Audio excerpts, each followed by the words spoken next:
Olá, vamos falar um pouco sobre florestas resilientes em uma era de incêndios florestais. Nós vamos trazer aqui o case de 2024, do projeto de conservação florestal Rio Caltário, em Rondônia, né? Então, nós vamos compartilhar sobre como nós nos preparamos para a temporada de incêndios de 2024 e como nós monitoramos a área também durante esse ano, que foi um dos anos mais intensos em termos de queimadas e de calor extremo. Ah, Em primeiro lugar, nós precisamos falar do por que florestas resilientes na época de mudanças climáticas, né? Em primeiro lugar, a floresta amazônica ela armazena aproximadamente 123 bilhões de toneladas de carbono. Isso seria algo equivalente a cerca de 3 vezes o total de emissões globais de carbono, anuais globais de carbono, tá? Então é um número bem significativo. E a principal consideração aqui não é o estoque do carbono que estaria estático na floresta, mas principalmente a dinâmica de emissões e absorções de carbono que acontecem diariamente nessas florestas. Outro ponto interessante a se destacar também é que a Amazônia brasileira representa aproximadamente 60% da floresta amazônica, tá? Além disso, temos também a Bacia Amazônica, nessa região, que detém aproximadamente 20% da água doce líquida do mundo, o que torna essa região um reservatório de água extremamente importante para o mundo, né? Também temos que destacar que a Amazônia é um dos lugares mais biodiversos da Terra, né? Ela abriga pelo menos 10% da vida que nós conhecemos no mundo. Então, tudo isso para mostrar o quanto a floresta é relevante e importante para todos nós e para gerações futuras também. Por outro lado, nós temos que destacar também que essas florestas estão mudando rapidamente nos últimos anos, né? Então, essas mudanças têm sido percebidas já tanto pelas pessoas que moram ali naquelas florestas, como também pelas comunidades, pelos cientistas, pelas comunidades tradicionais que vivenciam essas florestas, né?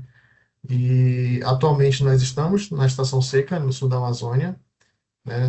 Nesse período, os grandes rios, como o Rio Guaporé, lá em Rondônia, e seus afluentes, como o Rio Caltário, por exemplo, se tornam extremamente difíceis de navegar, né? Então, durante esse período, as águas recuam significativamente. E essa fotografia ilustra exatamente isso, o Rio Caltário, em Rondônia, no período de águas baixas.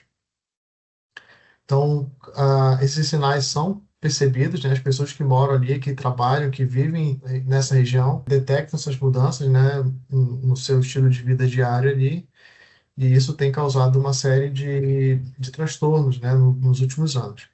E do ponto de vista da ciência, nós temos também diversos artigos científicos que tratam desse assunto, né, das estiagens.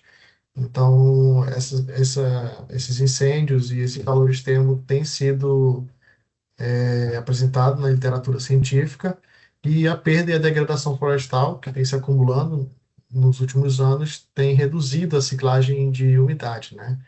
E isso, como consequência, acaba resultando ali no aumento e na extensão dessas secas e da gravidade desses incêndios, né? Então, esses estudos eles detalham exatamente como que as mudanças climáticas e o desmatamento intensificam os incêndios na Amazônia, tá? Então, essa combinação tem levado aí a tornar essas florestas cada vez mais suscetíveis ao fogo ano após ano. Então, em 2024, especificamente, é, foi um ano extremamente severo, né? Então, quando a gente olha esses dados do MapBiomas de fogo, que destaca ali áreas queimadas, a gente observa o quão grande foram esses incêndios em 2024, né? Então, pelo gráfico ali nós podemos ver que foi um número bem expressivo.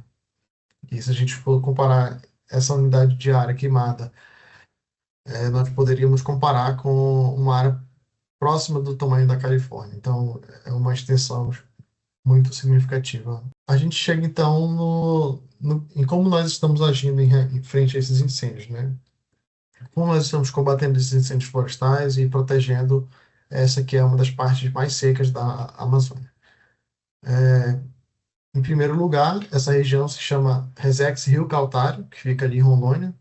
É uma área de aproximadamente 146.400 hectares. Residem ali 92 famílias com 315 pessoas, né? Então, todas essas pessoas são afetadas diariamente por essas mudanças que têm acontecido nos últimos anos. Então, o projeto ele não criou a proteção territorial ali, ela já existia, né? Os próprios moradores já faziam esse trabalho de monitoramento, de percorrer a área, identificar ali pressões. Então, o que o projeto trouxe foi estruturar e aprimorar essas capacidades que já estavam existentes ali, né? Então, de certa forma, reconhecendo e fortalecendo os moradores ali como defensores da floresta. Então, em 2024, nós tivemos esse cenário, né? Esse mapa ilustra incêndios, né? Focos de calor. Então, cada pontinho desse é um foco de calor e nós podemos observar por meio desse mapa que o que foi feito ali, a proteção que foi feita ali e o monitoramento que foi feito em 2024 funcionou, foi eficiente, né? Então, não houve nenhum incêndio dentro da área. Por outro lado, outras áreas próximas que não existe esse mesmo tipo de projetos de conservação foram, infelizmente, afetadas ali pelos incêndios, assim como diversas outras áreas em toda a Amazônia. Então, a mitigação desses incêndios, é uma prioridade na conservação do território ali, né?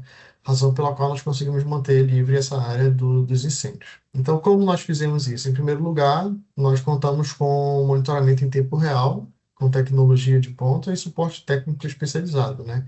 Então, em primeiro lugar, nós contamos ali com sistemas de informações geográficas, né, mapas que caracterizam aquelas regiões, que caracterizam as regiões que são mais suscetíveis, e também com alertas e cruzamento de dados meteorológicos para que a gente conseguisse aí orientar as equipes que estão em campo. Nós contamos também com drones térmicos, né, drones com sensores termais ali, então os monitores, os agentes de proteção que residem ali e que fazem esse monitoramento estavam capacitados para operar esses equipamentos e fazer o sobrevoo nas regiões que são suscetíveis, identificar incêndios, mesmo quando eles estão ainda muito pequenos ali, muito no estágio inicial, eles conseguem identificar isso com esse tipo de tecnologia. Também contamos com o suporte técnico da plataforma Aurora Tech, que é uma plataforma que emite alertas de fonte de focos de calor. Então, de hora em hora, nós temos lá atualizações, né, satélites passando ali e recebemos esses alertas